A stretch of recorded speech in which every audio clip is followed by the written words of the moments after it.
you.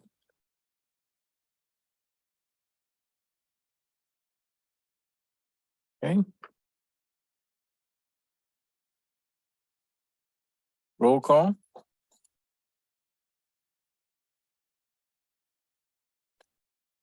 Ms. Martinez? All counselors present, except for Counselor Daniel, and I'm not sure.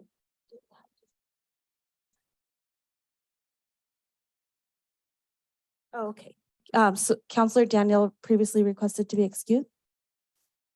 Okay, thank you. That brings us to the next item on the agenda, the agenda approval.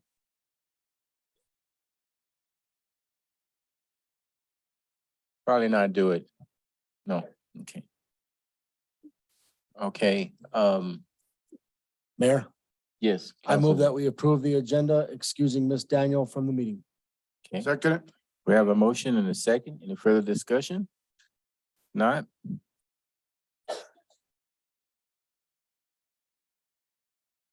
Start voting, please. Ms. Martinez? Okay. Brings us to the next item on the agenda. Citizen comments. Citizen comments is the segment of the agenda where we have our audience come up to the microphone who's filled out a card. I'll call your name up and we ask that you keep your comments to within 3 minutes. If you're still talking at the 3-minute mark, I would politely ask you to end at that particular time. I have one comment card and it's for Ms. Erin Minks, please.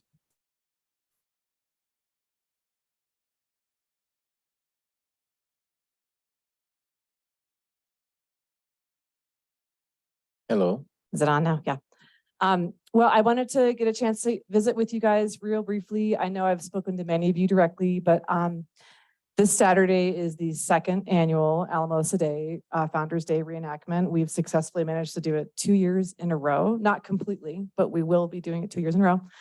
Barb Cruz couldn't come with me tonight, but we're gonna have a way scaled down version of the reenactment we did last year, but we will be moving the Gem Saloon, which was one of the main original buildings that was moved from Garland City.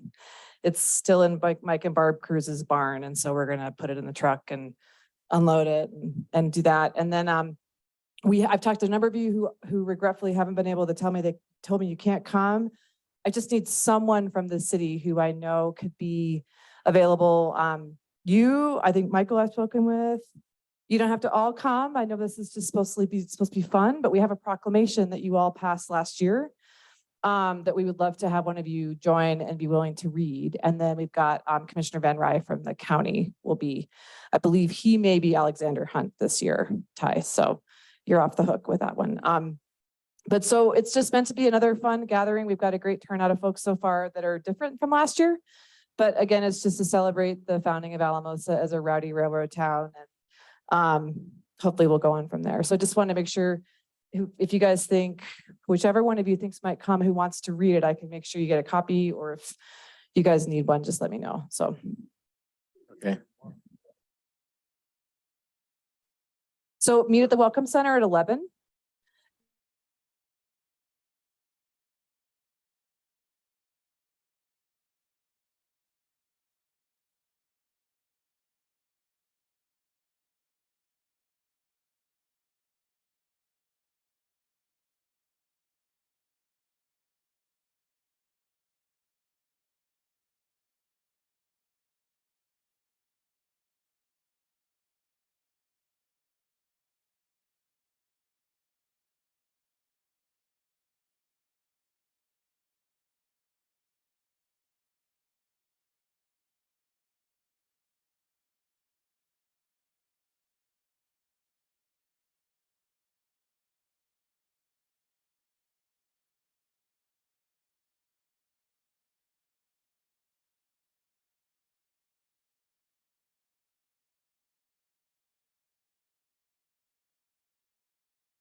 Technology just gets us all sometimes. Anyway, I just want to thank you all so much for all of your support, encouragement through the city. Thank you so much also for the extra $1,500 that you gifted the senior center. We have struggled with our utility bills, so that did help quite a bit.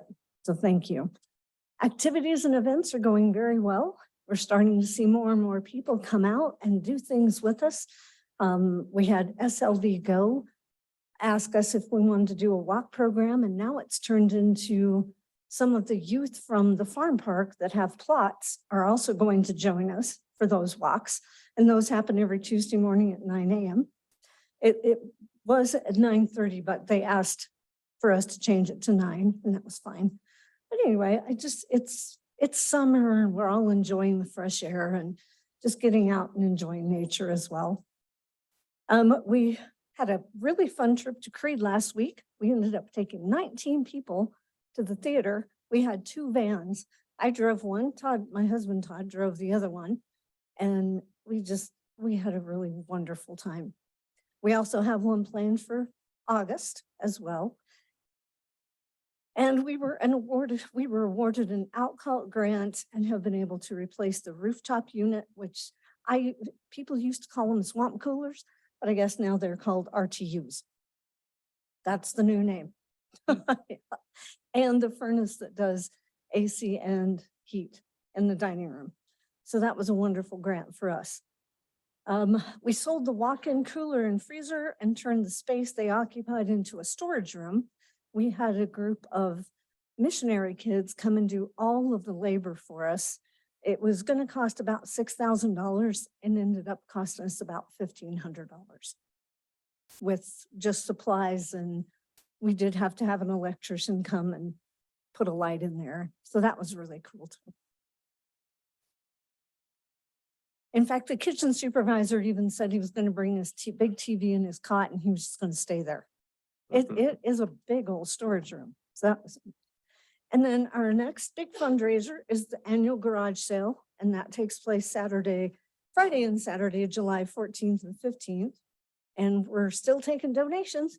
So if you've got all that junk, good junk in your garage or closets or whatever, bring it on over. We'll be happy to take it for you. Our lunch program, homebound program, is just doing very well, and people are taking advantage of that. And we have had 20 new members in the last 3 months. So folks are coming into town, they're walking around Cole Park, they see the senior center sign and think, oh, what's that? Let's go check that out.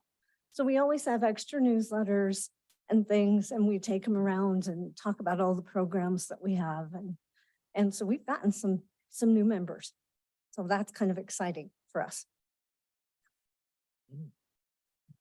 Okay, so are you finished? Well, you still let's see. talking? I don't think I have anything. No, I'm done. Okay, all right. I just wanted to make sure I wasn't cutting you off. or Oh, anything, no, so- I'm good. Okay, good job, good job. That's a great update. Do we have any comments from council? Council Grego? I got appointed to the Senior Citizen Board, and at first I said, Senior Citizen Board, but I have enjoyed it.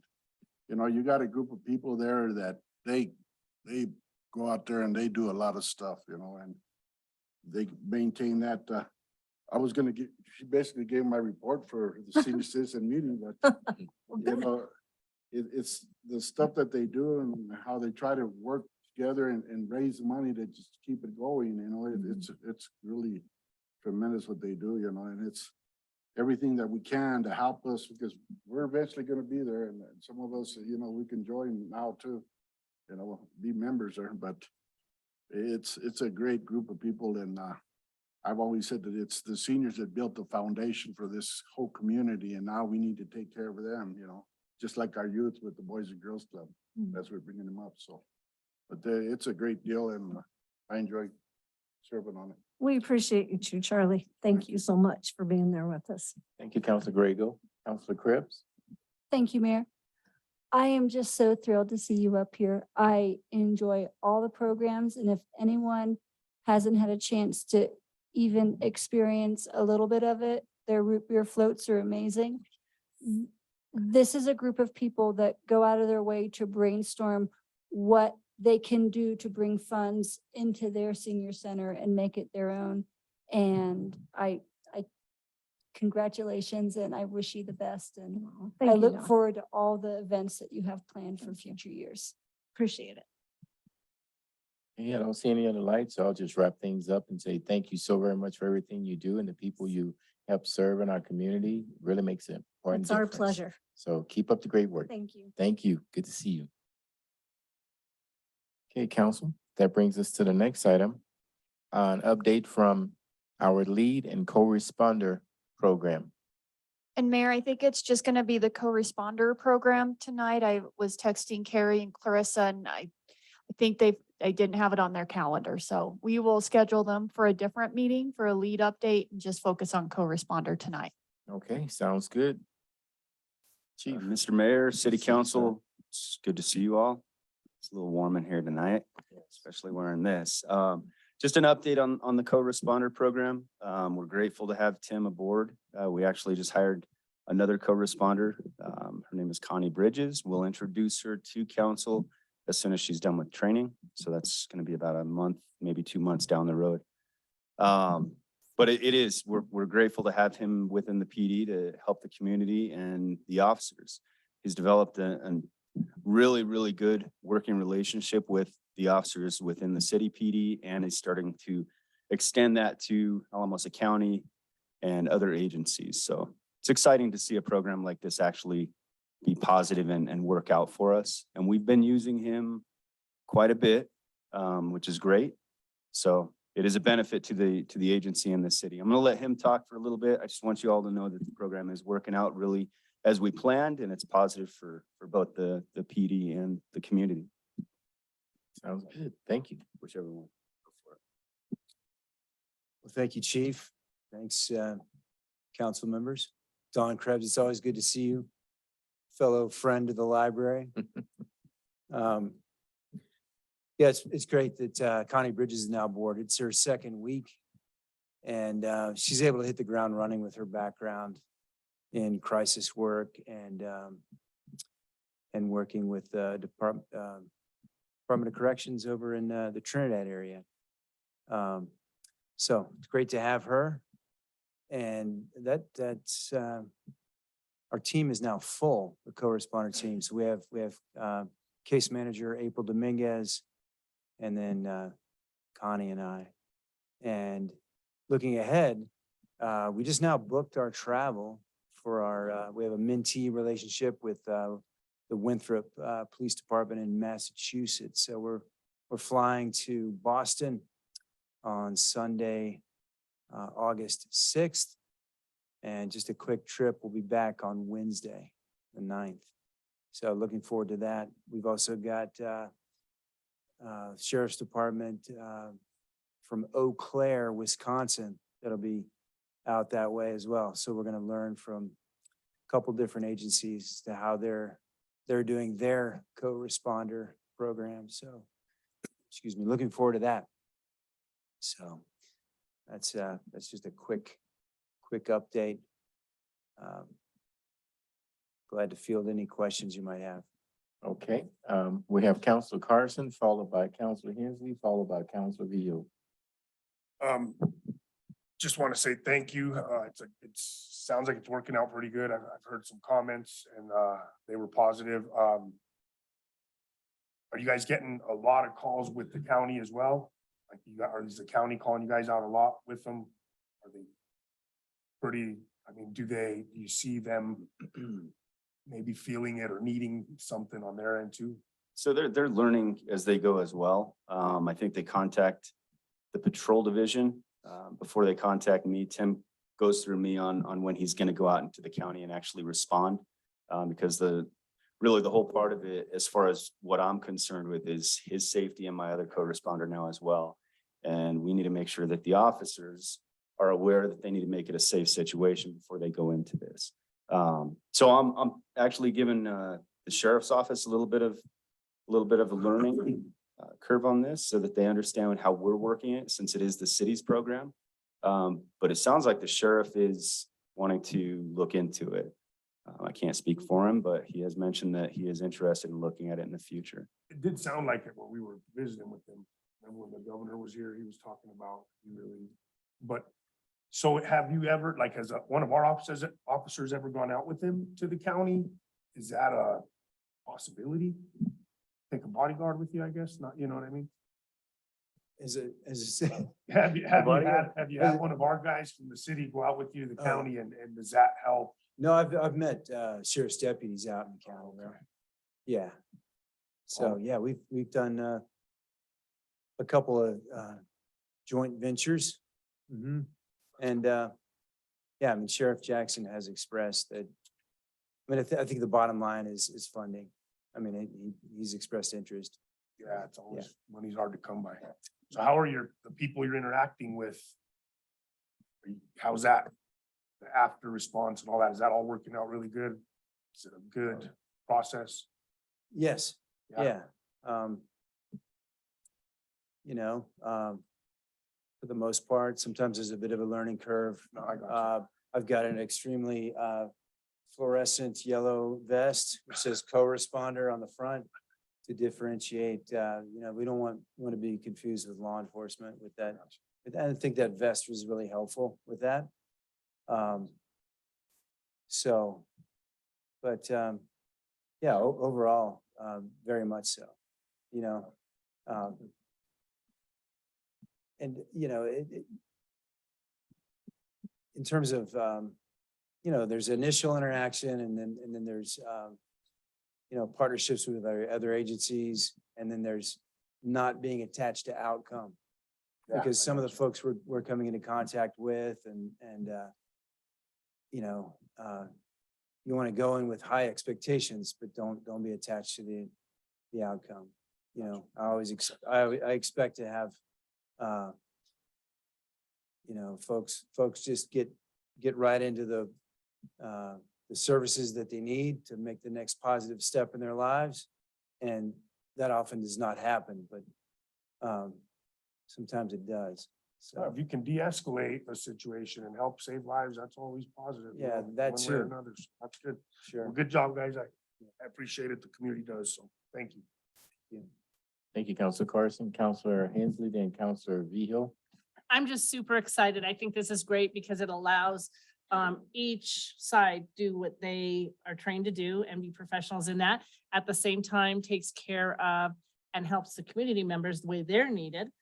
So I think that's great. I'm also super excited with the idea that learning from each other, that idea of similar to how we did with the lead, where we kind of worked because we were one of the first to do it, to be able to work with others. And so the same, so I think it's exciting to learn different tools and different techniques. And that again, hopefully this is something that all police forces and sheriff's office here in Alamosa and stuff, that it is something that will continue to grow. So thank you both for what you're doing.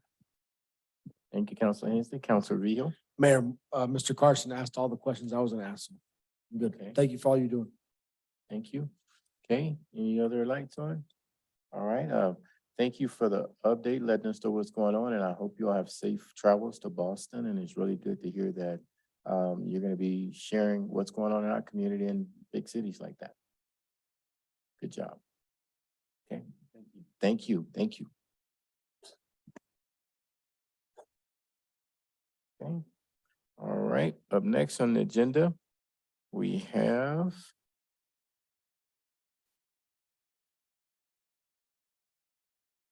business brought forward by city staff. The first reading and introduction of ordinance number 10-2023, an ordinance approving amending the Unified Development Code to provide for and regulate an accessory use for the sale of prepackaged alcohol at certain establishments. Ms. James. Good evening, Mr. Mayor and members of council. So this is an amendment to our Unified Development Code, and it's regarding prepackaged liquor locations. I want to be clear right from the beginning that this does not include hospitality uses, restaurants, bars, hotels, or liquor stores. So what we're talking about is prepackaged to-go liquor being sold at other locations like gas stations and convenience stores and dollar stores. So that's specifically the type of business we're talking about. And this came out of the needs and desires hearing that we had for the Family Dollar and the proximity to the Goal Academy and the Boys and Girls Club. So there's a very strict definition in state statute of what constitutes a school.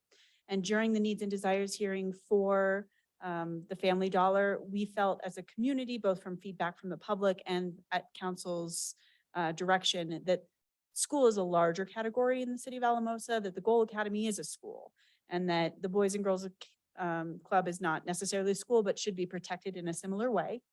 And so instead of, there's not really any way to go around the state statute or make the state statute more strict, but we can deal with some of these things that are incongruous with our community through our land use code. And so these changes do a handful of things. It creates a specific accessory use that just addresses to-go liquor at those specific establishments. And then it also establishes a buffer. And staff is recommending a 500-foot buffer from schools and from other locations that fall in that specific category that do the prepackaged liquor. And so it's a way to limit some of these sales. And then it's also a way to keep them away from the schools. So we took this to the Planning Commission a few months ago, and they were supportive of the change. Some of the discussion included whether or not the Boys and Girls Club location in their downtown counted as a school as well, and whether we wanted different regulations for downtown. They also discussed whether or not the buffer should be more strict. So we've prepared a map that shows the 500-foot buffer that staff is recommending, and then also a 1,000-foot buffer that was recommended by a member of the Planning Commission. And so these are the changes that we're proposing in order to address the specific issue in our community. And this is our first reading. And we will be back for a second reading and public hearing at our next scheduled meeting. But I am ready to accept any questions if there are any. Okay, Counselor Vigil. So Rachel, tonight, are you asking for guidance on the 500 or 1,000? Tonight is the opportunity to make changes if council so wishes. So this is because this isn't the public hearing. We can make changes. You can give staff further direction.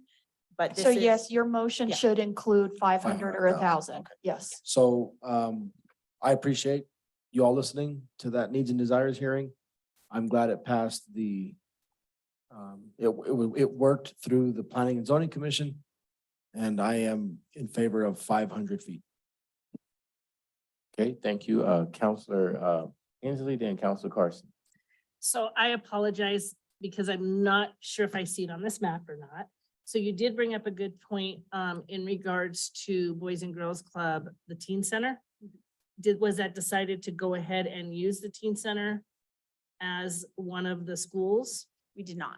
No, we decided that because there was an older clientele and because it's, in some ways, it would be difficult to do in the downtown corridor. There's some functional reasons that the buffer wouldn't work downtown.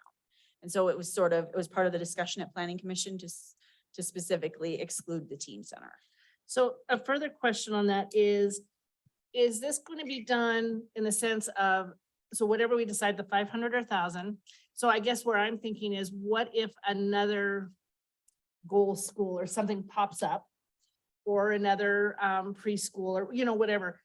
Do we have to redo this for that, or does the ordinance itself cover that? So if the school comes in after the prepackaged liquor establishment, the prepackaged liquor establishment supersedes it. I get But that. we would keep an updated map. So we would be as a map in staff, when we talk to people that are proposing new locations, we'd be continually updating. And I'm not trying to, do you mind sharing a little bit why the teen center would be an issue? Because I feel like that actually is more of a high-risk group. I agree. And it was a pretty lengthy debate. It was just, and it's possible, because this is part of our discussion for this evening, that we could include it. It was just discussed that there's gas stations nearby, and some of that stuff goes hand in hand with your downtown corridor, and it just didn't seem feasible because our central business district is such a small and tight area. But it is something that if council gives staff direction, we can change. Thank you.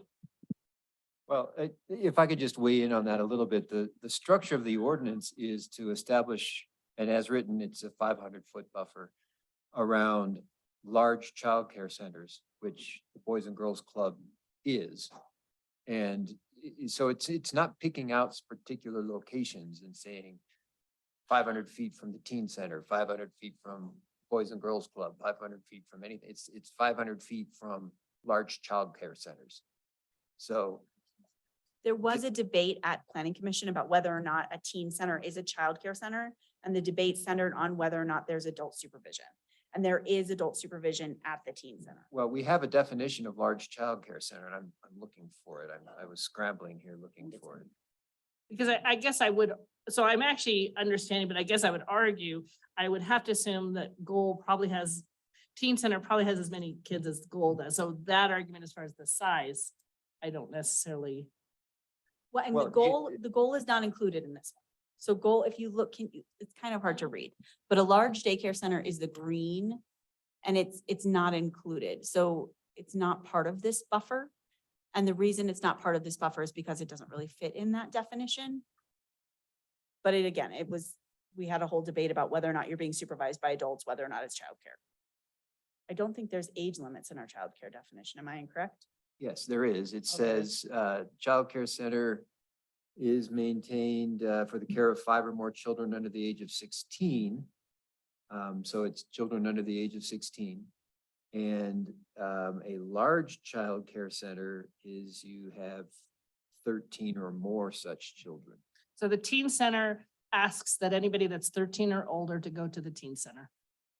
It's actually part of Well, their, and you guys can argue about individual cases, but that, if you want to specifically find out whether the teen center is covered by this ordinance, you have to look at the definition of childcare center, and if you don't like that definition as the trigger for the buffer, then you're gonna have to change the definition, because the So way my- the ordinance is written, it's using this large childcare center, and it's not, I mean, you can debate whether the teen center is or isn't one in the context of, do you need to change the ordinance such that it doesn't reference large childcare centers, but rather references something else? So you can think about that. so my, But this is not the forum to debate whether the teen center is or but it is fits not. that. That's what I'm saying. So if we use that, so are we picking and choosing? So I guess that's my question. Are we using the ordinance? Or are we just picking and choosing? Because I think the teen center falls We're under that. not. Okay, so we're not picking and choosing. And so we're going by what this definition is, but what I hear you saying is, I don't know why we're getting feedback here. 2 mics. Okay, what I'm hearing is, you think the current definition covers the teen center. So And did you, That could Eric, be an omission in the map itself, and it's not on there, but maybe it should be. And I'm not necessarily arguing one way or the other, but if we use the ordinance, it may have to be if that's the way that's what I guess I guess I yeah, didn't make that so, clear. so Eric, can you read the definition again of a teens, or not but the childcare? Right, so a childcare center is a facility by whatever name known, which is maintained for the whole or part of a day for the care of 5 or more children under the age of 16 and not related to the owner, operator, or manager thereof, whether it's operated with or without compensation for such care and with or without stated educational purposes.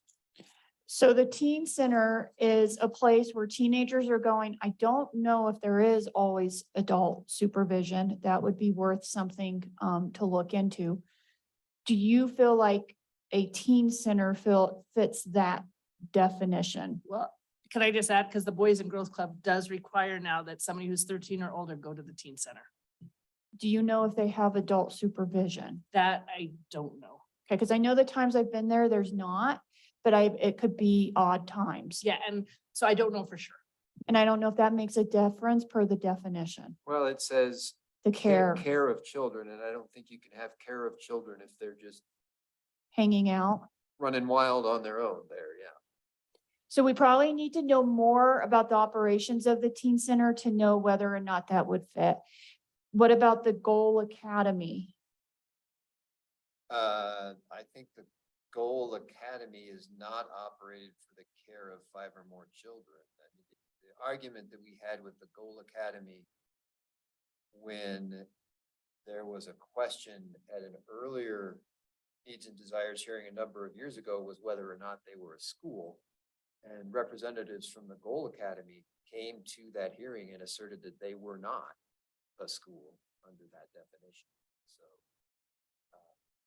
that was the resolution of that issue. I don't believe we have a definition of school, but I don't believe that the Goal Academy qualifies as child care. But it does qualify as a school. Well, That was my concern. I know that's your position. I'm telling you that when we had a hearing, Goal Academy came before council and said they were not a school. They're taking funding as a school. Mr. Carson, I'm not gonna argue. No, I'm with you. just saying, I understand what they're saying, but the thing is there's, just like Liz said there's teens there who are across the street from the proposed needs and desires hearing that we sat here and argued over the Family Dollar. And so I don't know, I can't remember exactly if they were part of the criteria, but that was my position then, and I'm not really sure what changed. I thought we had agreed then that it was considered a school, but that's neither here nor there. If the Boys and Girls Club's covered, that covers the Goal Academy too, technically. So, I mean, doesn't it? Only Why- now. Oh, you mean just because of their location? Yeah, just proximity right now. So what we do pick up, so if we didn't have this and we just had the state, so let's kind of look at what we do pick up. So we do pick up the easy to identify large childcare centers. Is that correct? Because before that was not covered under the state, as well as the Boys and Girls Club. Is there anything else we're picking up using this definition? Just the gingerbread but I mean, they aren't. The ones that like are the no-brainer large childhood. Okay. So the ones that maybe you have in mind that we're not sure fit this current definition is the Teen Center, the Goal Academy. Are there others that you would want us to explore? Personally, I'm not stuck on the Goal Academy. If it's covered by proximity and, the thing is if a proposed liquor store opens up in that same little mall right there where you guys are, it would still be covered by proximity because the Boys and Girls Club is there. Well, I want to be careful basing it just because of where they're located, because if they were to move, if that's still a use you don't want a liquor store next to, then that's what we need to figure out from a definition perspective. That was my next point though, in talking about a place like the Teen Center. The Teen Center is already there, so we can address that one now. I mean, I'm fine with that. Liz has a point. Teens are the ones that are gonna go chasing this, but the thing is, if you already have this code established and you have one of these establishments there, then I would think that somebody opening a school should first address that in their neighborhood and make sure that's a proper place if they feel comfortable opening a school. So I'm kind of torn there. I mean, On time out, if Goal Academy moves, there's no stores there, and then we get a request to put a store next to the Goal Academy is what I'm talking but about. they couldn't because the Boys and Girls Club's No, still there. if Goal Academy moves. Well, let me short circuit that No. discussion. I'm gonna change my opinion on whether the Goal Academy is a childcare center, because the definition of childcare center is a facility for the care of 5 or more children, whether it's operated with or without stated educational purposes. So Goal Academy, to the extent there are kids there, they're there for educational purposes. So the fact that they're for educational purposes doesn't disqualify them from being a child care center. And if they are children under the age of 16 there being cared for, then I think they fall under the definition. If there's 13 or more. So, and I think that was my thought was more, is there more that we hadn't thought of that may actually supposed to be on this? And so just make sure we thought through that. So I wasn't necessarily arguing one way or the other. And I do think, as I was thinking about it, I do think that the teen center does have an adult there because they actually bring the teens there when the adult's there. That adult brings them from the Boys and Girls Club. So, but definitely double check all of that. Okay. And maybe they have maybe they have two different types of operations. Maybe they have the general arcade do. where the kids are just running it. And then at other hours is when it's more of Yes. the teens with an adult. And I think that is how it is because they'll take the teens from the Boys and Girls Club. Mike takes them. And so, but I don't know for sure. So double check it, but I think that's how they do the teen center part of it. But what I was more thinking is there actually more circles that we're not seeing that maybe that would automatically come? Or if they're not going to fit the definition, do we need it to be triggered by not only the childcare facility, but some other type of operation as well. Right, Council Grego? So tonight, we're asking whether we need a 500-yard buffer or 1,000. From the comments that Councilor Vio made. Why is the planning commission asking for 1,000? Whereas staff is only asking. Or is just one person? Just one. And really all of the language is up for scrutiny this evening. So if there's any, just like city manager said, if there's something, if there's a fundamental change in the definitions that council wants to address about what a childcare center is or what a school is, now is the time to have that conversation. Yeah. And then staff will go back, make the changes and bring it to you again. So really, it's not just the buffer, it's other things. We just wanted to illustrate, because it was part of the planning commission discussion, we wanted to illustrate the difference between the two buffers. Council Carson? So we've established the Goal Academy falls under childcare. So I guess I pose this question to you guys. Do you guys feel ready to move forward with this, or do you think we need to talk about this a little more? I think we're ready to move forward. I'll make a motion that. No, we have to make a motion to move forward. So I'll make, no, we're good. I'll make a motion, that we advise staff to move forward with this for a second reading and take the 500 feet like Councilor Vihil said. So to clarify, that's approval on first reading of ordinance number 10-2023 with the buffer of 500 foot. Is that correct, Counselor Carson? Yes, that is correct. Don't even need that. That's the way it is. Okay. And set it for public hearing, July 5th, 7 PM or as soon as thereafter as the matter may be heard. Second. We have a motion and a second. Any further discussion? Not, please start voting.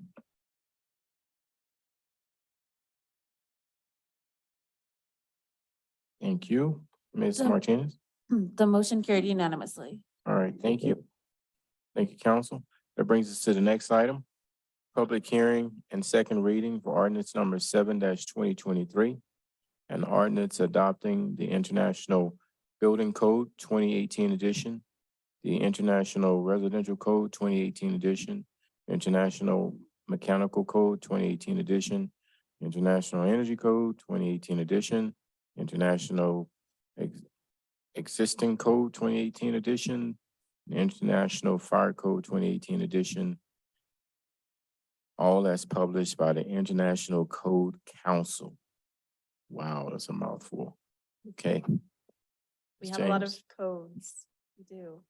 So this is the code changes that are coming out of House Bill 221362, so that we have to upgrade our energy codes.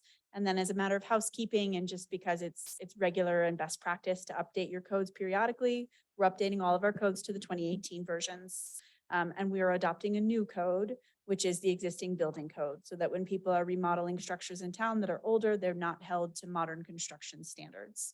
This does change our fee structure to go with the 2018 codes. And it helps us meet our July 1st deadline to adopt the new code so that we're not subject to the state required codes. Thank you, Council Carson. You almost kind of answered my question there. We really, or technically, we don't have a choice but to adopt this. We have to move forward. Well, if we don't, then we shortly become subject to the 2021 codes, which are more stringent than the 2018 codes. One time. Okay, you good? All right, good. All righty. So we're gonna go ahead and open up the public hearing for the second reading of ordinance number 7-2023. If we have anyone in the audience who would like to make any comments, please come up to the podium.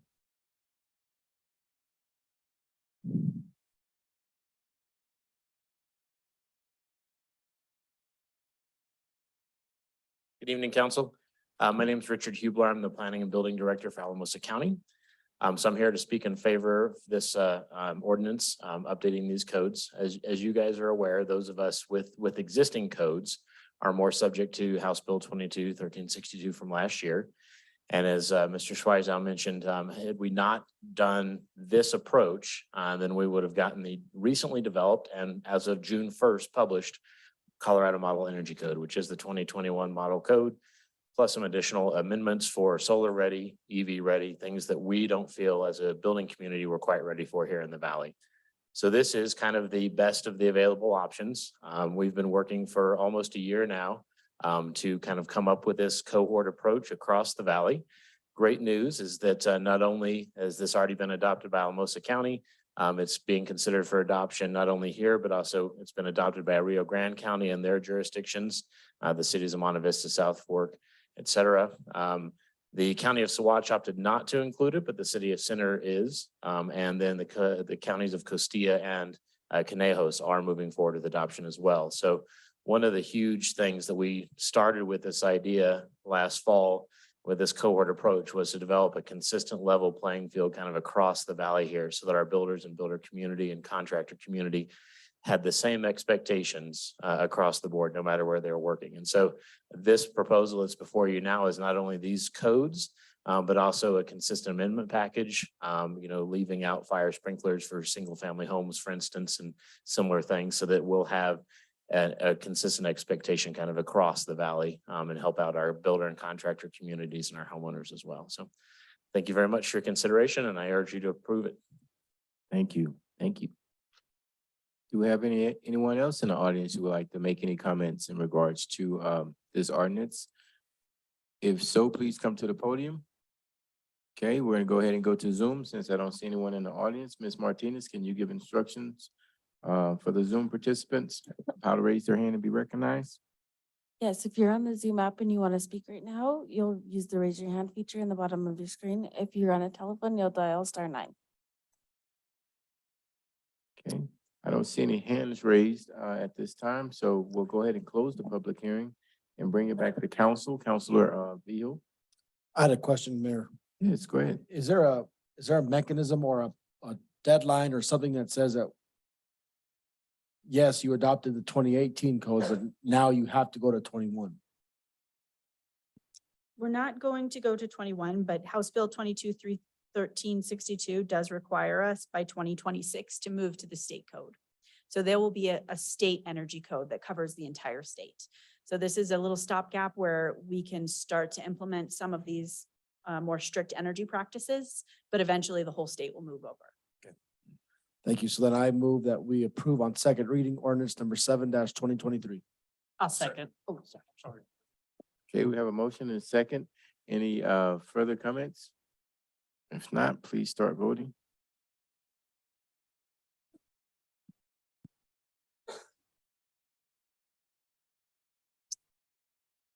So Martinez? the motion carried unanimously. Okay, thank you, council. Thank you, Ms. Jane. All right, that brings us up to the next one. You're still standing up there, right? All right, resolution number 923, addition of the, is it V-Hagen clock to the city of Alamosa? We're probably mispronouncing it, but we call it the Belhagen clock. Okay, Velhagen, thank you. So if you can see, it's on the left-hand screen. It's right behind the light pole there. And it was a fixture in our downtown for decades. It was installed in 1912. It was removed sometime in the 1960s. The rumor was that it was hit by a city truck, but we don't know if that's true, despite exhausting all of the newspaper resources at ASU. So we're not taking any credit for that. And it has been painstakingly saved by members of our community that have made sure that this clock has been safely stored for years. They donated to the city, and a handful of volunteers have worked to help the city develop plans to get it restored so that we can put it back into our community. So not only is it kind of a one-of-a-kind clock in our downtown, but it's actually one of the few that exist in the country at all. So it was created by the Seth Thomas Clock Company. It's believed that there's only about 9 of these clocks that are left in existence.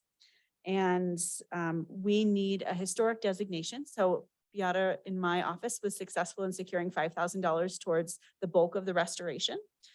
Many of the services to restore this clock have also been donated in kind by our community members. This is a real passion project for a lot of our community members. But we do need, there's a little bit of gap funding we need so that we can automate the clock, because I don't think I can find anybody to hand wind the clock every 7 days, maybe, but I don't know if anybody's that devoted to history.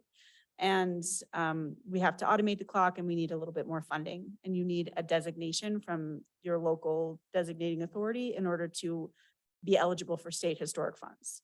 So tonight I am here to request that we designate the Belhagen clock. Okay, Counselor Carson. I'll make a motion that we approve the addition of the Valhagen clock to the City of Alamosa Registry of Historic Places per recommendation of the Historic Preservation Advisory Committee by passing Resolution 9-2023 as presented.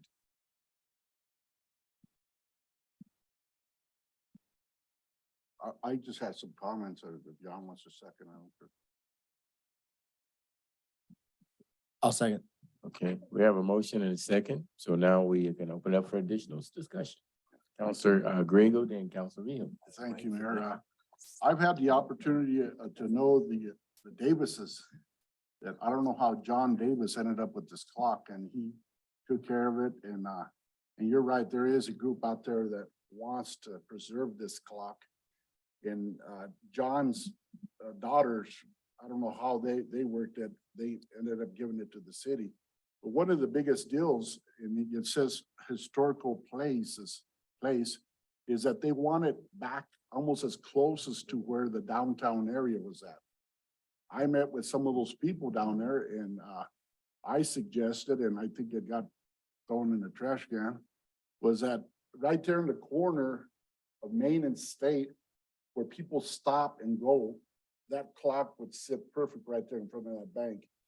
And if you want electricity and you don't have to go and dig and break the ground, I suggested that light pole that doesn't even serve a purpose there, half the time that's not even on. Is to take that and place that clock right there. You have your electricity there, you have where people can see it and go, that would be the ideal place, The other clock that was donated by, I forget who donated the one up there on 285. I think that belongs to the Rotary or the Kiwanis. People zoom through there and they just, you never see it. This clock now, if you stop at the stoplights, you're gonna look at this beautiful clock and it's gonna be right there. I had heard rumors that they wanted to stick it down around Hunt. We which- haven't decided the location. So this clock is also about twice as big as that clock, just for reference. It's a huge clock. Yeah. But we are planning on taking it to the Historic Preservation Advisory Committee. So we And- have a lot of volunteers that have very, very strong opinions. And so we just want everyone to have the opportunity to talk it over with the Historical Commission. My guess is it's going to be somewhere downtown. I don't really think that anyone's wanting it anywhere other than the downtown, but where specifically in the downtown, it's like a hill to die on. It's the strangest thing. So what we want to do is just have everyone have the opportunity, once that point in time comes, they can all process it with the Historical Commission and decide where the best location is. But one of the things that you were concerned and I'm concerned about is the cost of putting all that electrical and all that stuff. That will Yeah. probably play a role in it as well. Right, but if we can do it there at the area we're talking about, you would save a lot of costs. And there are people, they're gonna look into it to see what it would cost if you put it here or if you put it there. So I just started a little history, Mr. Villa. Well, being the history teacher up here, and being on the Historical Preservation Committee, I just that's gonna be a great debate to talk about where it goes, and I'm all for it. But I just want to honor and say thank you to those on the HPAC who've been working on this for years and years, trying to get this thing going again. So like Don Thompson, Ralph Simbling, these guys who've been there for a while, have been working on this for a long time, and they deserve some credit here. Thank you. Thank you, Counselor Villa. Counselor Carson. Just a couple questions. I don't remember. So is the clock still on the old Alamosa State Building right there, that old digital one? Didn't they have one up on the corner at one time? That's not there anymore, huh? You guys remember what I'm talking about? It's gone, right? They had a clock on by Alamosa State Building downtown. They took it off, huh? Erin's shaking her head that They took it off a long time ago. I just didn't remember if it was still there, so I was wondering if that would be double, but to Charlie's point, couldn't we displace any of the lights, the light poles downtown, those little ones? I mean, I think State and Main's a good idea too. I really do. I think it's cool. I just But would I have no part in this conversation, so I don't want to get beat up by an HPAC member or a volunteer. My point is technically we could displace any of those lights and we don't have to make a big deal about the electricity, right? So Richard Luckemeyer was the former city engineer a while back, and he's actually the one that's done the bulk of this planning. And so he has plans for the electrical. And so I can't speak to lights because that belongs to Public Works. But it's already part of the cost estimates. It's already part of what we're looking for funding for. Oh, okay. Yeah, So so they've already we've got kind it of taken all figured that out. into account. Okay, so we have a. No, I'm good. I just was, All right, no worries, no worries. We have a motion and a second. No further discussion. Please start voting.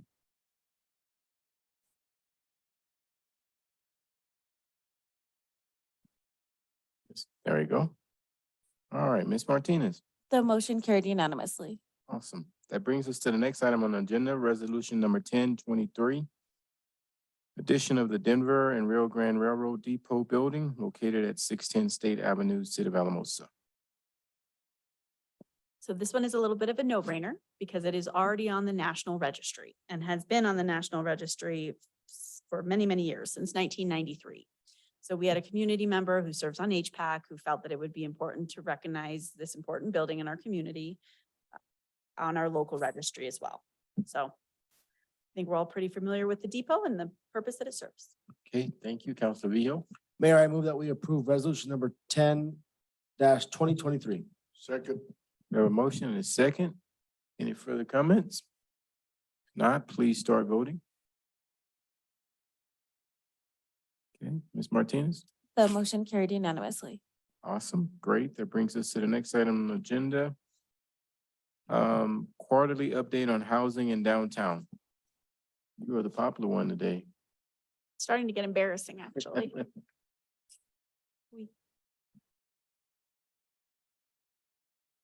This one has pictures. It'll be better. I promise. So things are going quite well in our downtown plan and housing plan implementation. This is our quarterly update. So projects, we had a wonderful workshop with community builders in the Colorado Brownfields Partnership to discuss the future of the Walsh. We did this partially so that if we need to apply for EPA funding and the competitive grant process this fall, we're more competitive because we have viable economic options for the site. So really great turnout, like 30, 40 people. We stole a bunch of people that were leaving the Homeless Coalition meeting. It was wonderful. We were in the foyer, there were snacks, but really good feedback. That is a picture of Ruthie Brown in the bottom, and she is smiling.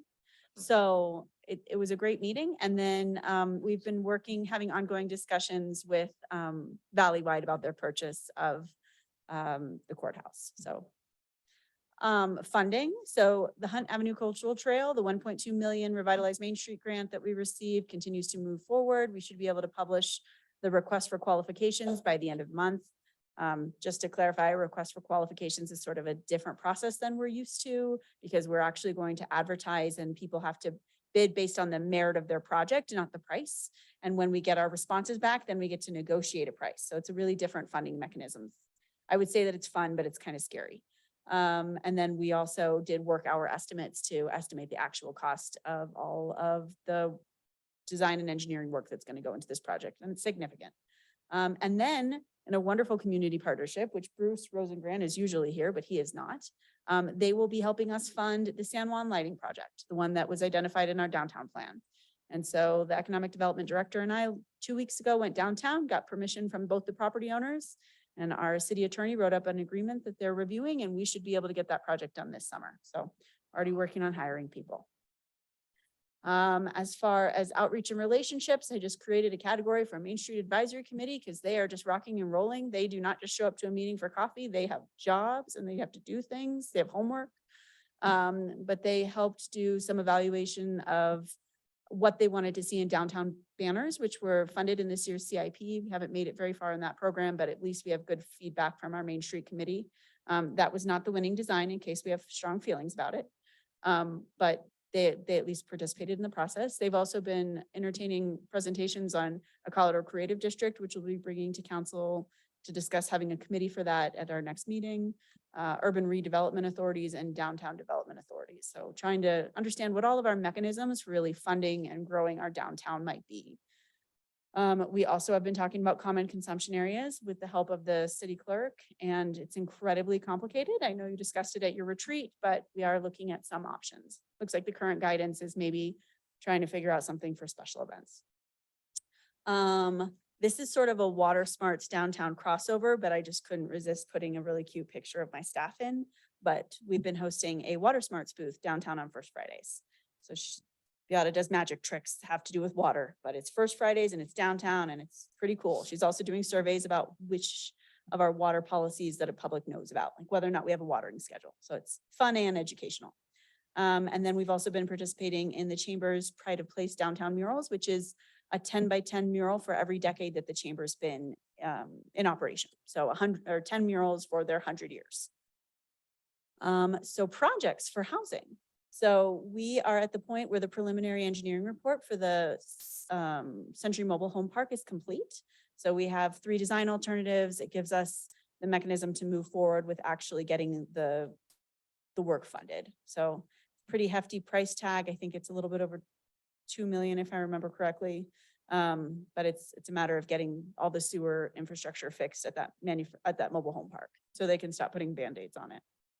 And we did actually fund that with the city's housing fund for this year, the actual engineering part of it. We are talking about a housing development on Maroon Drive, sort of upscale townhomes or duplexes, still sort of in the talks there. We've been doing a multi-month inventory of parking utilization rates at affordable housing projects. We believe that some of our housing requirements for affordable housing are a little bit too strict. And in order to help housing not be killed by our parking requirements, we're actually doing in the field studies ourselves. And then we had a pre-application meeting with the architects for the Boyd School. So funding, we are still waiting to hear back on our $6.2 million TAG application, the Transformational Affordable Housing Grant. They've basically, every time they've told us to jump, we've said how high. So I feel like we're pretty competitive and we are on the agenda for this coming the 27th at the Department of Housing Board. So everybody cross your fingers. And then we also did present to CHAFA on our 9% low income housing tax credit application. We were not successful. We were not expecting to be successful.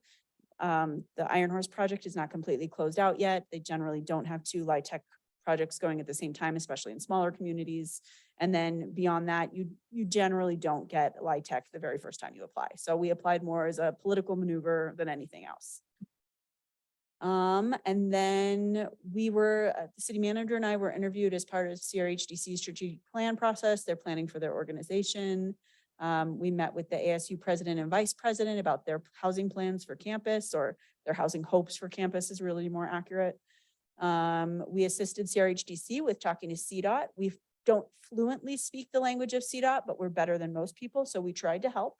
And then we've been attending webinars on Proposition 123, which is the dedicated housing tax revenue. So that is what's been going on in housing in downtown. And I think you're done with me. Awesome. Let's see, we got some comments here. Councilor Griego.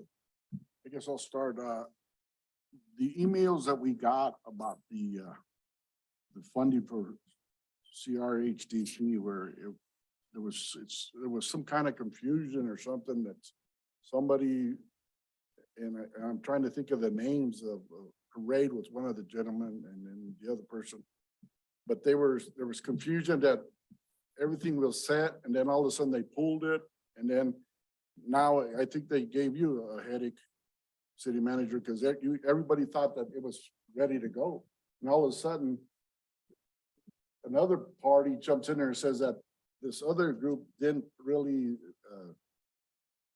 jump in there to help me out, the city manager, Yeah. where they didn't really certify a section of it where they would get the full amount of money. And it jumped down to $2 million and then back up to 6. Now I guess you're gonna meet June the 27th or 28th to see if you get the full funding or what's going on there. So you did a pretty decent job of summarizing that. So Rachel and her team combined with CRHDC, they submitted the application in January, but it's a competitive process. There's questions, they get answers, those types of things. And the application itself was probably one of the most complete and competitive applications in regards to, some communities didn't even have like maybe the engineering and design done yet type of thing. Whereas this application, the engineering and design was mostly complete. It's an outside of the box solution that's probably going to shape the way other affordable housing is done in the state. So it's a really exciting project. It meets all the needs. We've got the housing plan done. I mean, you could not check more of the boxes, and everything we had been hearing from Division of Housing staff is that it was extremely competitive. Everyone's excited, all of those types of things. And so the week before we were scheduled to go before the housing board, a different individual in that agency pulled it because they were unsuccessful with the LIHTC application, although that had nothing to do with the application. It didn't play any role in the funding. It wasn't even mentioned, type of situation. So it was an error, and I'm just going to be blunt. It was an error in pulling that. I think other DOH staff tried to explain that. I know CRHD staff tried to explain that. We tried to explain that. But even though the project had been vetted over many months, checked all the boxes, it was erroneously pulled, and the funds are running out, which is what really set the fire underneath us. If this was in February that they pulled it, maybe it wouldn't have felt as urgent, but we're on the tail end of the funds. And so that's when we made the decision with a bit of guidance from DOH staff to contact our representatives. And I really want to thank Senator Simpson and Representative Martinez, because they very much cared about what was going on here, and they contacted the appropriate individuals up at the state. And that's where it started really kind of getting confusing though, because I like at one point, as you indicated, we were told, okay, well, maybe it'll be put back on for 2 million. And so then when Rachel and I had a meeting with Rick Garcia, who's the director of DOLA, that's when they told us, no, you're not even on the agenda, period. So it just keeping track of what was happening was challenging. We knew though, even though our application was for just a little less than 6.2, we already knew that staff was recommending 4.2. So we knew it wasn't a full recommendation for funding, but then it gets yanked and then it's backed on for 2 and then it's off again. And so it was hard. And in that meeting that we had, some of the information that was provided wasn't consistent with information that we had. And so it's a very interesting situation, because DOLA has been one of our best partners, and we wouldn't have half the projects we have if it's not for DOLA. This is our first foray into the Department of Housing side of DOLA, but we've always had the utmost request or respect for DOLA. So it was a really scary and interesting situation, but for $4.2 million, it was something we felt like we needed to really pursue as much as possible. We are now back on the agenda after sharing our concerns with Mr. Garcia. We are back on the agenda for the first recommended $4.2 million. And so based on everything we went through the last couple of weeks, I'm not saying it's a done deal until it's a done deal. Rachel, myself, and CRHD staff will be at a presentation virtually on the 27th. But it's still the same strong project. None of that's changed. So unless there's something else behind the scenes, I do anticipate a positive outcome, but it's not done until it's done. I will say SLV Housing Coalition also had their project pulled at the very last minute, which was for the Century Mobile Home Park. And so it was a bad week, and it was something where I think from a staff perspective, the amount of time that staff's invested in this and the project being so unique and so positive and a game changer for our community, to have it just without much logical reason get yanked, it was a lot to swallow, and it was a big struggle. So the funding for the mobile park, is it back on? nope. We could only scramble with so much. And since that application was through SLV Housing Coalition, we didn't want to burn any bridges for them kind of situation. And it was a 2-day scramble type of situation. So, we will continue to be a partner with Dawn's group to try to get that funded as well. But it was a big disappointing last couple of weeks. I just wanted to point it out because I've seen the work that you've done and the staff, especially with this housing study and how you want to promote housing and stuff. And reading those emails back and forth, you're like, what the heck's going on here? You know? Yeah. So I hope it goes, I hope Rick and those guys down at DOLA see that. And you're right, we worked a lot with DOLA and that they see that how important that is for us down here. And they fund that, go ahead and fund it. So thank you for. Thank you, helping me out. Counselor. Thank you, Counselor Griego. Counselor Carson? Which funding did they lose? The main funding for the purchase or other funding? It was for the sewer and Okay. then it had been kind of pared down a little, I believe. So sewer and maybe something else. It was for additional housing units and sewer, and then their funding was cut, their request was cut in half, and it was just supposed to cover the sewer. And then they were told about the same day as we were that there had been guidance from the governor to only fund new builds and not retrofits. Okay. Thank you, Ms. Rachel and Heather and your team. Y'all did a wonderful job going through all of the chaos over the past couple of weeks, and we really appreciate that time and commitment because that's going to help out with housing in our community. And I really want to thank Rachel and Eric because I was gone and I know Rachel and her team connecting with Eric is like, what do we do? Because this is a big deal. And very appropriately getting our representatives involved and boiling it down for them so they could have speaking points, which is critical. Because we never would have had the meeting with Mr. Garcia if we wouldn't have gotten our representatives involved. And so it was a lot of quick action by staff to get that going. All right. Thank you, Eric and Heather and Rachel and your team. Thank you. Okay. All righty. So that brings us to the next item on the agenda. City Manager Legal, first reading and introduction of ordinance number 923.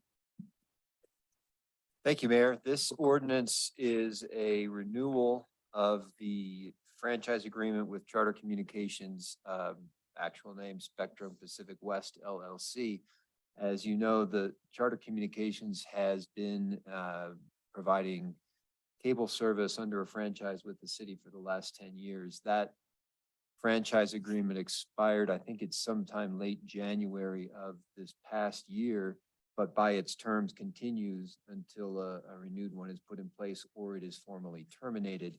So we, as you know, through various work sessions that we have had, we as staff have been negotiating with Charter, and John Lee is here from Charter in the audience, to work up the renewal for another 10-year period of this franchise. One of the concerns that council expressed during those work sessions was with Charter's removal of the local office downtown that they did maintain, and they removed that a couple of years ago. I don't remember exactly when, while it was still under the old franchise. So it was not part of the termination or the renewal, but they had moved in that direction and council was quite concerned about that. So we spent a lot of time back and forth with John and the people at Charter on trying to deal with that issue. Charter was unwilling to keep an office open, which is what council would have preferred. But as set forth in the council communication, we did end up with sort of a compromise provision for making sure that people who are Charter subscribers are able to do equipment and exchanges at no cost to them through a third-party mailing kind of provision. And that Charter was willing to do. I think that's as good as we're going to get on that issue.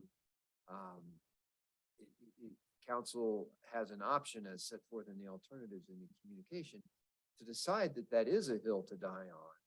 And there are things that we then can do to move out of our currently informal negotiations into formal negotiations, into something that might be brought up in a court challenge as to whether Charter's refusal to do that is providing adequate service. As we talked through in work sessions, staff does not believe that's an appropriate way to go, but that is an option for council. There are a couple other changes that took some wordsmithing to work around, primarily relating to defining specifically Charter's obligations to respond to requests for maintenance and upkeep that we may provide. And I think we've got good workable language on that.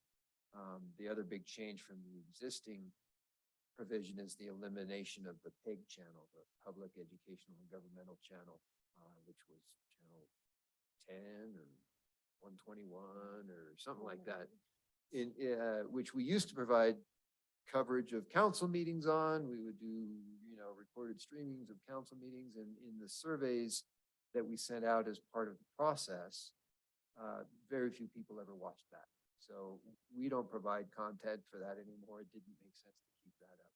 So those are some of the changes. That's kind of where we sit. And as I said, Mr. Lee is here if you've got questions from Charter's perspective, or Heather and I we're both heavily involved in those negotiations as well. And Harry. And Jim. I think that was it. Okay, thank you, Mr. Suizo. Okay, council.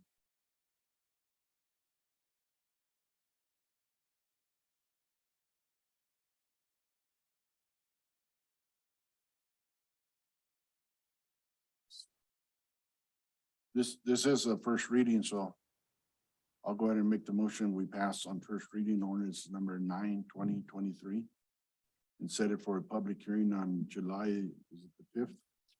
7 o'clock or soon thereafter. Second. Okay. We have a motion and a second. Any further discussion? If not, please start voting.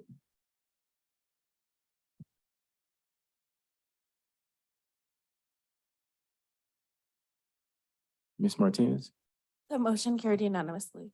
Okay, thank you. That brings us to the next item on our agenda, committee reports. Do we have any committee reports? Council Vihil? No, sir. No, Councilor Griego?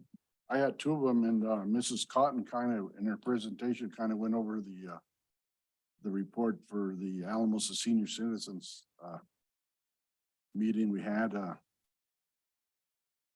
I'd like to thank Jasmine. Jasmine really reports a lot of good on this, and they do the monthly reports and stuff. But one of the main things is that where they're trying to raise money is that garage sale, and you were asking July 14th and 15th, and if you have any items, you had a bunch of them, Mr. Vihil. I don't know if you sold them all. But anyway, if you can get those to them, and where they could try to make a little bit of money and stuff. So my second report, met with the Recreation Advisory Board. We introduced the new members. They went through the CIP improvements for 2024. And already in July, the budget starts, right? So we're getting ready for that. One of the things, one of the staff reports on project and grants updates, the bathrooms pretty much in every park are open and going, and hopefully we don't get nobody destroying those again. But what I wanted to really point out is the amount of people that are participating out there, the youths and stuff, in every program that we have. And it seems like it's growing bigger and bigger. There's a lot of participation, and we offer so many things for not just basketball, baseball, with all that, but so many different programs out there. And you see this, the participation out there is that group of people that, they're touching not only people in Alamosa, but I bet you the whole valley that come and participate and stuff. Well, they're doing a good job, Andy and those guys. And so I don't know if I've left anything out important besides the CIP, but the new hours they're gonna start AFC new hours Monday through Friday, 6 AM to 8 PM. Fridays, 6 to 6, Saturdays, 7 to 3, Sundays closed. So. Counselor Grego, I think there's only two items I would add, if that's go okay. ahead. No, Okay, I think there was a representative from the pickleball group.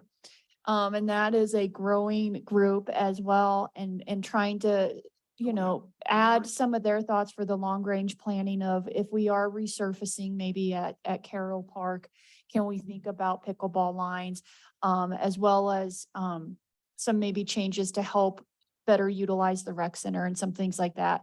They also shared, which I found interesting, is that sometimes when people are visiting, they're such diehard pickleballers that they'll come to their practices or their areas and those types of things. And so that was a unique behavior that I hadn't been aware of. And so I wanted to share that. The other item that was presented that actually took a significant amount of time is there is an individual with a mobile stage sound system that wants the group to take a look at our ranch master plan. And if you remember, there's an area at the north part that maybe for large events or things like that.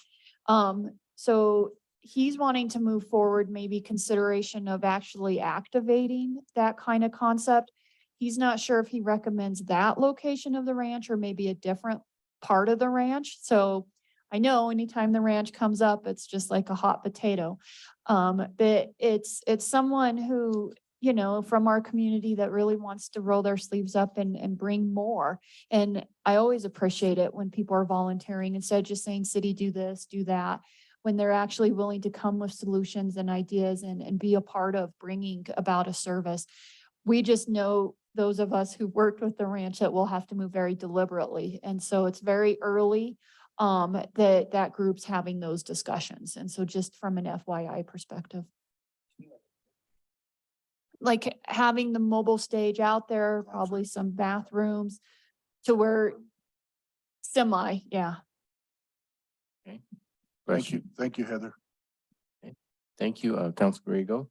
Okay, I don't see that we have any other committee reports, so we'll go to staff announcements. Thank you, Mayor. Thanks to Councilor Grego that took care of we do have a presentation to the Housing Board on the 27th.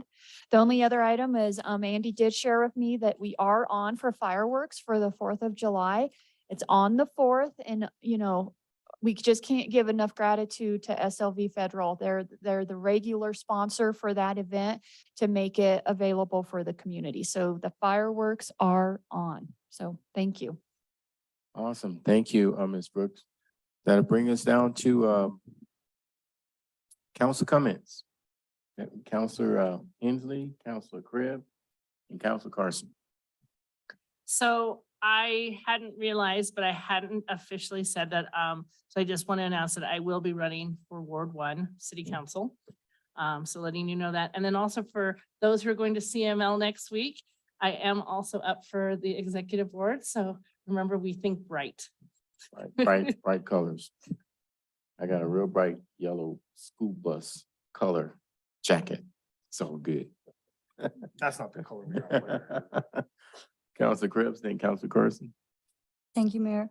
I just wanted to remind everyone that because we're getting ready to go into a very busy 4th of July weekend, that the Friends of the Library is still doing their book sales. It's going so well for them, and they've got some surprises up their sleeve for the parade. So it'll be really fun, and just come out and support the friends that support the library. So thank you. Thank you. Councilor Carson, Councilor Grego, and then Councilor Beal. So I just have more of a question. I hope this question doesn't suck too bad, but it's for Andy or the chief, I guess, probably Andy. So have you seen a downturn, and that maybe last summer was some data, and maybe a little bit this year, but have you seen the crime or vandalism in our parks and bathrooms lessen since we opened St. Benedict's? Is that Go like? ahead and come on up. I'm not sure. And I don't want to put you guys on the spot, just a general answer, if it looks like it has, if it You know, if I there's think been a little little of- bit might be hard to judge in that we've had so many closed for so long to fix. So, Oh, I d- okay, I got you. because some of them, like Zapata's been closed, So probably basically just about a now we're gauging year. up the season. but go ahead, Andy, and I would, it's not tangible, you know, my I'm not answer is sure. subjective, but I I'm would not say holding you yes. to it.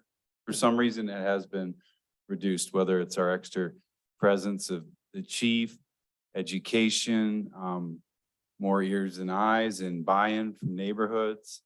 But yeah, it is down a little bit. And then there's also the factor, some of them have been closed, but they all are open. And we've survived a couple weeks here without serious graffiti or the usual issues we face. And, you know, we have a thriving library program at Zapata Park right now, and it's exciting. So 'Cause I've seen a lot of people there, and that's why I ask. I just I'm hoping they're maintaining them and. Yeah. You know, people aren't ripping the toilets out. And Boyd looks good. I've been over there with the T-ball practice and so far so good. Awesome, thank you. Yeah. well, and hopefully, just as a reminder too, we won't see people ripping them out because we've tried to harden them as much as we can. So they're not the most pleasant, but you know, it's stuff that would make it a lot harder to vandalize as well. So hopefully that works. Thank you, Council Carson, Council Grego, then Council Vihil. I just wanted to bring up the deal that we had a great meeting with the county commissioners here just a couple weeks ago. The one question I had, are we completely signed off on that airport property and stuff? And if not, why can't we get that signed off? Is there problems? Maybe that's a question for the counselor. Well, part of it is inertia. I think another part of it is there's been a wrench kind of thrown into things with the county issues with the airport and the firefighting. So we're kind of, the city is kind of relying on the county who has the relationship with the FAA to get that. And I'm assuming you're talking about the splitting up the land and getting Right, us right, out of correct, co-sponsorship of the airport. As far as I know, there's nothing in particular holding it up. It's just a function of every time it comes around, there seems to be a hiccup and it doesn't get done. So what do we have done though? Because I do think we've got the signed agreement we and have I, the signed agreement. and I believe we have the survey that separates out the property that's been filed. What we don't have is FAA approval. So that's, For getting us off. okay, so everything on our end is complete. For city and county, it's the FAA. Well, I don't know that we have been, city and county as a joint entity have been poking at the FAA or whether they're, I mean, I know we have, I don't know how much poking we have to do. Okay. I do So- think there was something too where they thought we had approval, so maybe we need to dig a little into that. So FAA thought we had, or the county thought we had? County thought we had approval from FAA. So the ball's on their court then, the counties to get this thing together and us signed off and there. We go. Well, both if we different- We need to look into it, because for some reason I was under the impression we were done. But that's a different impression than obviously what the city attorney has. So can we look into that? Yeah, that'd be great. And if we can push that and get that done, you know, because it's been for a while there that it's. In a couple of years. We've been working. So, thank you. Okay, Counselor, thank you, Counselor Grego. Counselor Vihil. Thank you, Mayor. I just want to highlight some things that I've seen the last couple of weeks, especially with the rec department. My daughter, one got done with gymnastics and that was an awesome program. And then the other one's currently playing T-ball, softball. And just, it's been very smooth out there. There's umpires, it's just all great what's going on out there. And then and then she's also doing that Kara track deal. And that's like, oh my gosh, it's like doubled in size since last year of just local kids who want to run track.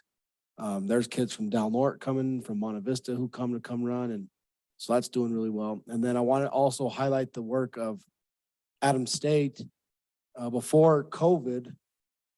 So we're getting out of it, right? And so before COVID, Adams State, like every week had the wildfire group there. And then there was a girls' basketball camp, then wrestling and this, and all that stuff is starting to come back. So there's a lot of outside groups and people and tourists coming to Alamosa. And it's just good for Adams, it's good for Alamosa, it's good for our tax revenue. So we're starting to get going again. I really like to see it. Thanks. Thank you, Councilor Leo. Okay, you don't have any other lights on, so I'll just wrap everything up.